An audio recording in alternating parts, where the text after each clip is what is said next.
இராணுவச் சிப்பாயொருவன் சந்திரன் பூங்காவை காட்டி, இது சிங்களவர்களுக்கு சொந்தமான நிலம். ஆரம்பத்தில் ஏதோ ஒரு கட்டிடம் இருந்தது, அதை புலிகள் அழித்து விட்டார்கள் என கூறிக்கொண்டிருந்தான். அவர்களும் உடைந்து கிடந்த செங்கல்லிலான அத்திவாரத்தை தடவி பிரமிப்பாக பார்த்து படமெடுத்துக் கொண்டிருந்தார்கள். அவர்களுக்கு என்ன தெரியும்?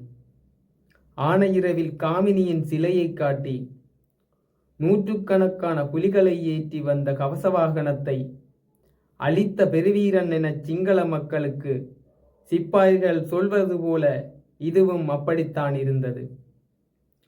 உண்மையில் புலிகள் மரங்களை நட்டு அதை லெப்டினன்ட் கேர்னல் சந்திரன் என்ற மாவீரனின் நினைவாக அவ்விடத்தை பூங்காவாக மாற்றினார்கள்.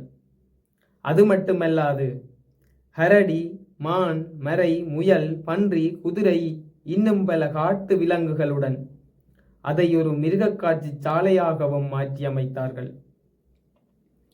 இப்போது கனகபுர சந்தி என்று சொல்லப்படும் சந்திரன் பூங்காவிற்கு பல கதைகள் உண்டு. அது அவர்களுக்கு மனக்கசப்பான கதையாக இருக்கலாம். ஆனால் அதுதான் உண்மை. ஓயாத அலைகள் என்ற பெரும் வெற்றி சமரில் 1000க்கும் அதிகமான படையினர் கொல்லப்பட்ட போது அவர்களின் உடல்களை ஏற்றி வந்து இதே பூங்காவில் தான் மக்கள் பார்வைக்காக கொட்டிவிட்டிருந்தார்கள். பின் அவ்வுடல்களை அரசிடம் கையளிக்க முற்பட்ட போது அவற்றை ஏற்க மறுத்திருந்தது அரசு. அது மட்டுமல்ல, தீச்சிவாலை ஆனையிரவு படைமுகாம் அளிக்கப்பட்ட போதும் இங்குதான் அவர்கள் உடல்கள் வைக்கப்பட்டிருந்தது. இது அவர்களுக்கு தெரியவே தெரியாது. ஆனால் ஒவ்வொரு நாளும் தண்ணீர் பிடித்து புல் வளர்க்க பாடுபடுகிறார்கள்.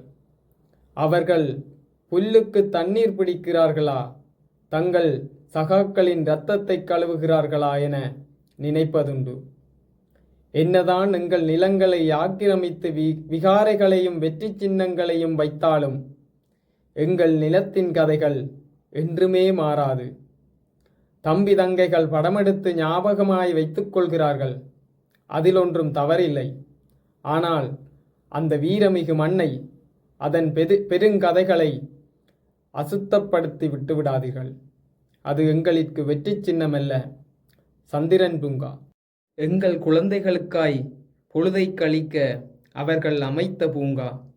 மறந்து விடாதீர்கள்.